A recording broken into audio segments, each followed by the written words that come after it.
The Lexus RX 350 has helped shape and define the midsize luxury crossover market over the past 2 decades, giving buyers an opportunity to purchase an upscale SUV without having to break the bank. Unfortunately, now in the 2020s, the Lexus RX 350 is kind of on its own, aside from maybe the Volvo XC90 and the Infiniti QX60, because the Acura MDX, BMW X5, Audi Q7, even the Mercedes-Benz GLE are moving in this direction of being dynamic, sporty, and somewhat aggressive, speaking to a completely different consumer demographic.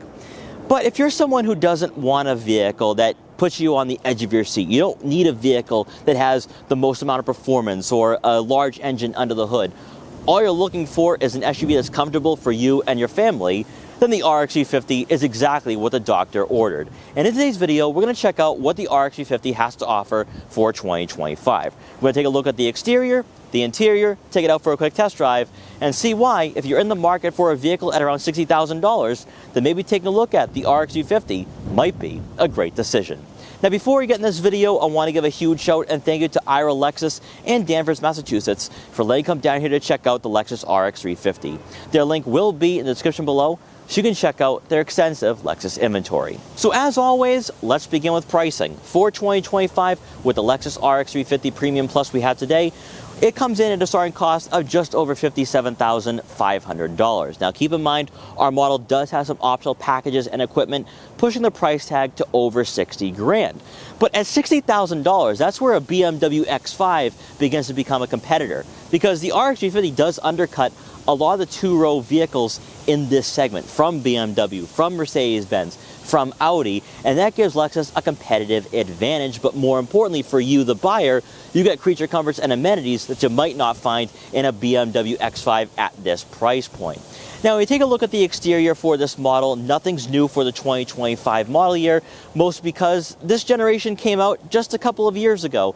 So no mid-cycle refresh, no new generation. However, it still looks very classy and modern, which is exactly what most buyers are looking for right now. So up front, you are going to receive full LED headlights and LED fog lights for better visibility at night or in adverse weather conditions.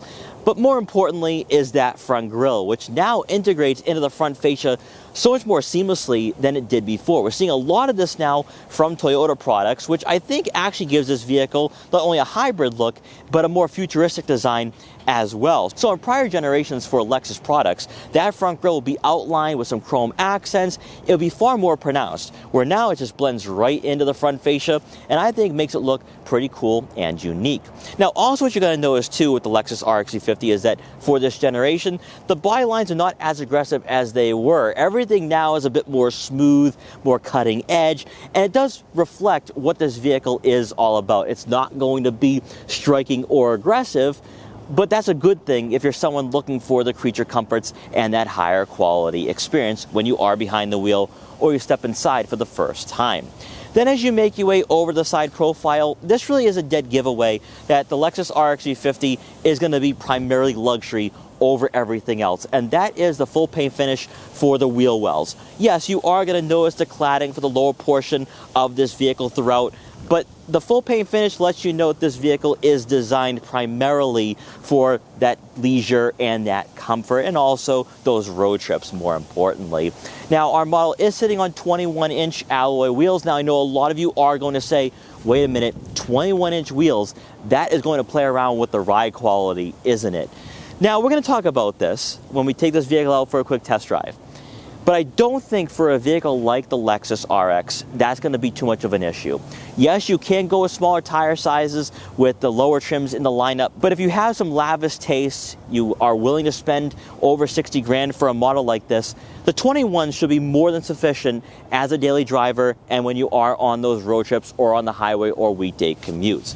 Now, what you're also going to notice too is that for this model, we have color matched side mirror caps with turn signal indicators to go along with blind spot detection for added safety. safety. And then also, one really nice touch that we see a lot in the Lexus product line is the chrome accents that outline the windows, which I think really gives this vehicle that luxury touch that some manufacturers are moving away from. And as you make your way around to the back, you're going to notice the LED light bar that runs the length of the rear fascia for that sophisticated style here. And we're seeing this across the Lexus product line now, whether it's the IS or NX.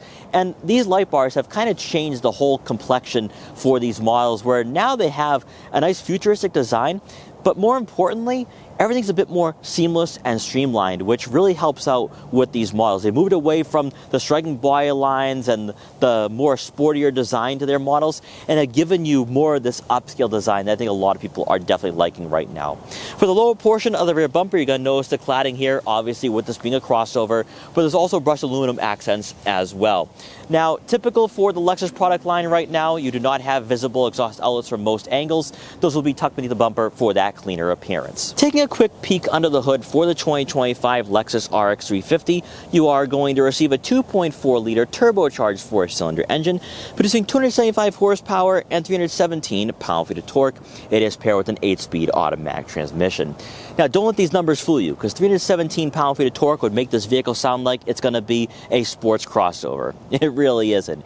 The power band is linear, it's smooth, it's going to be a vehicle that would be a direct competitor to a Volvo XC90 or Infiniti QX60, whereas if you're going head-to-head with a BMW X5 or Porsche Cayenne, you might be disappointed here with the RX 350, but this vehicle is designed primarily for luxury and leisure.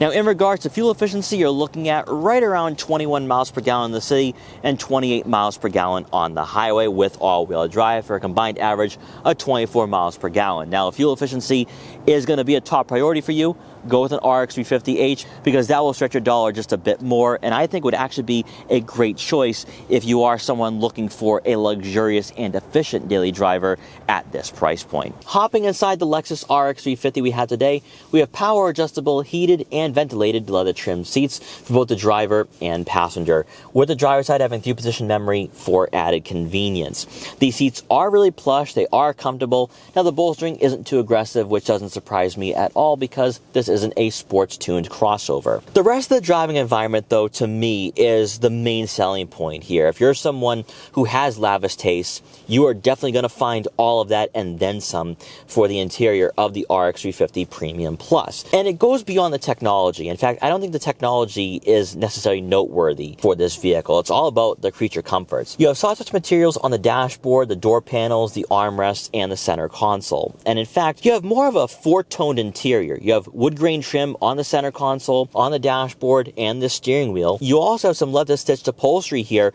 for the center console and on the door panels, and it really gives you a nice classy touch that's not typically found at this price point. You don't really see this for most European models at around $60,000, because, like I said before, the BMW X5 kind of starts at this price point, so you're not going to get all the bells and whistles from BMW, at least at around 60 grand.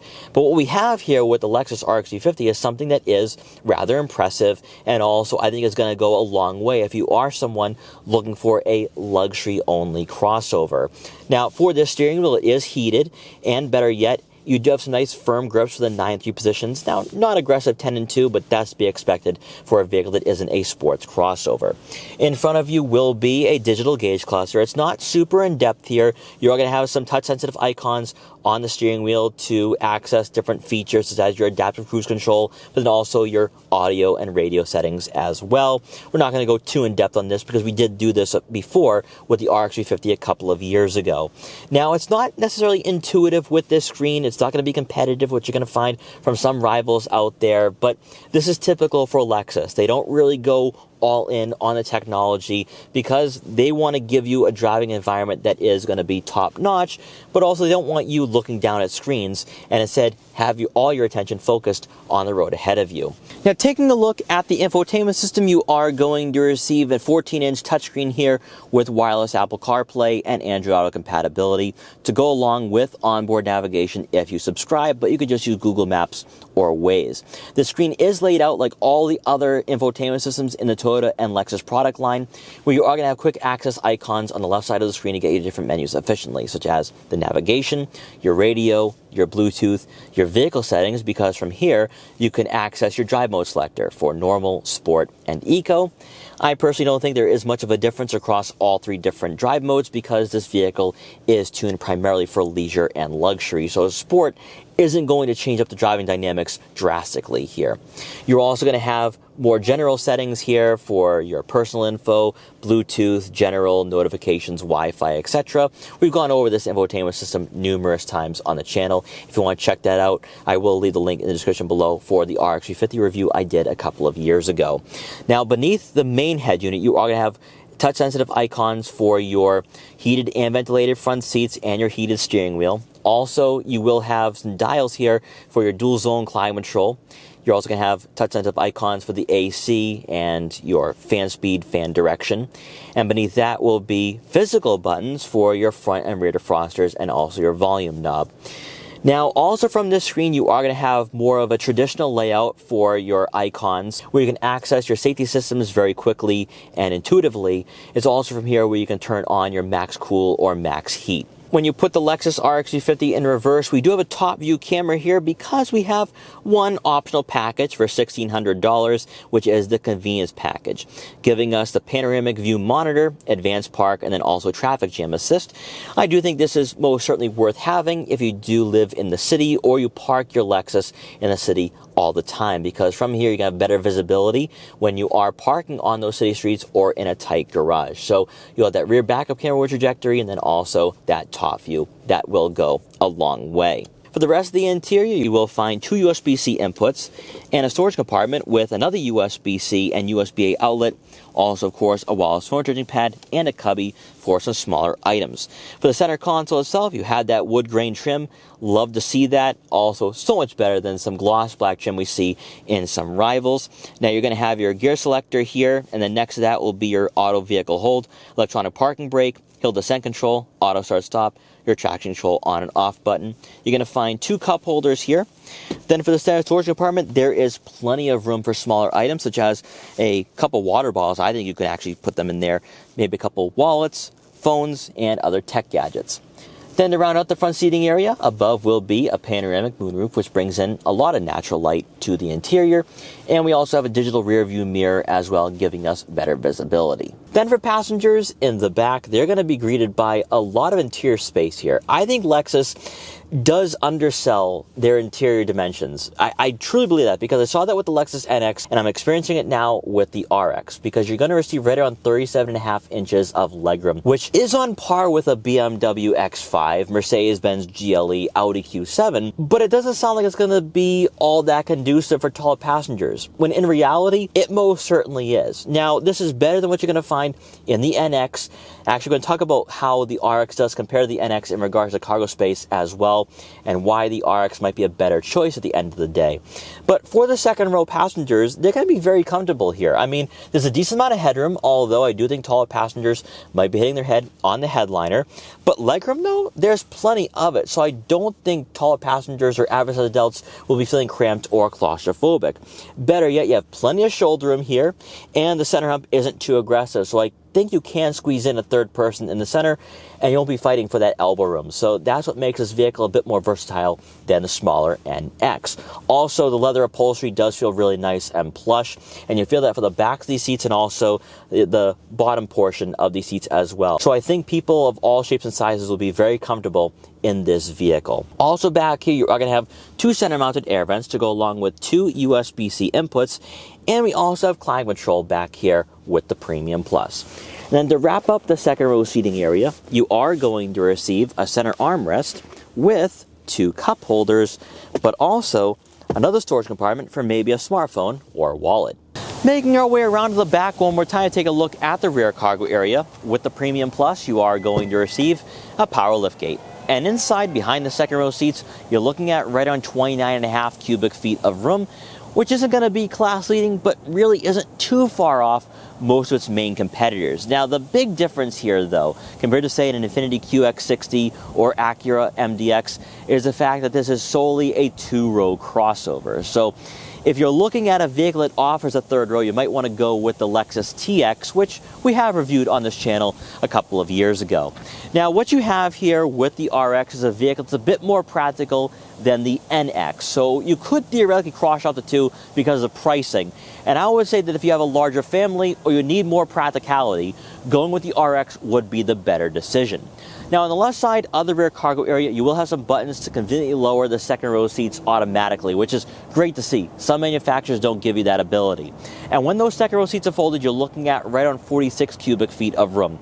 That is definitely not class leading and not on par with a lot of vehicles in this segment. That's mostly because with that lower roofline and the design of the RX, it does take away from that overall practicality. But for daily use, you can easily store probably 9-10 bags of luggage back here with no issues at all. So if you are going on those road trips or you're on those weekday commutes, this vehicle should be more than sufficient in regards to that practicality and efficiency. Everything we've experienced so far with the Lexus RX V50 today exudes a sense of luxury, class, and sophistication, and the driving dynamics are really no different. You know, at a price point of around $60,000 for our model, you could cross-shop this with the BMW X5, Mercedes-Benz GLE, Audi Q7. The only difference here is that this isn't going to be a dynamic or sporty experience, and that is enhanced by the fact that for this generation, Lexus dropped the V6. Although with the V6, this was hardly a sports crossover. This was not going to set the world on fire by any stretch of the imagination. It really truly is a high-end luxury SUV for the mainstream market. It's a vehicle that feels more refined than a Toyota product, but it also is going to feel like a vehicle priced at $70,000, $80,000, which is why I think a lot of buyers have traditionally fallen in love with the RX 350 and what it's offering. I mean, just take a look at the interior that we have here, the wood grain trim, the leather seats, even this ultra suede or Alcantara headliner. I mean, you don't typically find this at $60,000 in this market, because this would be around the base price for an X5 or Mercedes-Benz GLE. Now, in regards to handling and overall performance, the suspension is tuned primarily for comfort, so there's going to be some body roll exhibited here. You're not going to feel truly connected to the roadways just because this isn't a sports SUV. However, the steering is firm and decently weighted, and it gives you some sense of feedback. It's not vague, it's not leaving more to be desired. In fact, Lexus does a pretty good job with that, where the steering input is at least decently weighted, and you can have some fun here and there. Obviously, this is not going to be a vehicle you can take out on a track or some winding back road, but when you are just cruising around in the city and suburbs, or when you are on those road trips, you should feel pretty connected in that regard. Now, when you take a look at overall vision being behind the wheel, in regards to the seat positioning, you do sit pretty high up here, so you have a nice commanding feel and presence over the roadways, and that will help out with the overall safety. In front of you, a nice panoramic view. A-pillars are super thin, so you shouldn't have any blind spots when you are approaching intersections or red lights. Then taking a look at your side mirrors, they are decently sized, but they are somewhat smaller, so you might have to take a couple looks here and there when you are maybe changing lanes on a highway. And then looking out back, I have a digital rear view mirror, so I can see what's directly behind me very safely if there's people in the second row. Aside from the fact that the Lexus RX 350 does undercut a lot of its closest rivals in this market, where the RX 350's value really comes into play is with the fact that it does feel this upscale. You're not going to find this from a lot of manufacturers under $60,000, because you could go with an RX 350 Premium or even a base trim, and you're still getting a great driving experience and a great ownership experience. But to go with the Premium Plus, now you're talking some creature comforts, such as the heated and ventilated leather seats. You also have this really nice dashboard layout, the technology, the 14-inch screen. This is really nice stuff here to have, especially for someone who might not be looking for all that performance at their disposal, such as an inline 6 or a V8. All they're looking for is a luxurious and upscale experience, and they're going to find that here with the RX. Also, if you take in consideration that what Infiniti has done to the QX60 and Acura with the MDX, the Lexus RX 350 is more traditional to what this model was all about, whereas the QX60 is a bit different compared to its predecessors, and so is the MDX. The MDX kind of feels like a BMW X5 fighter now with the V6 and being very sporty for that model. And it wasn't always like that. I mean, yeah, Acura did pride themselves on their handling characteristics and overall performance, but I feel like the new generation is a bigger step in that direction, whereas Lexus is doubling down on being luxurious all the time. So let's put the power down here.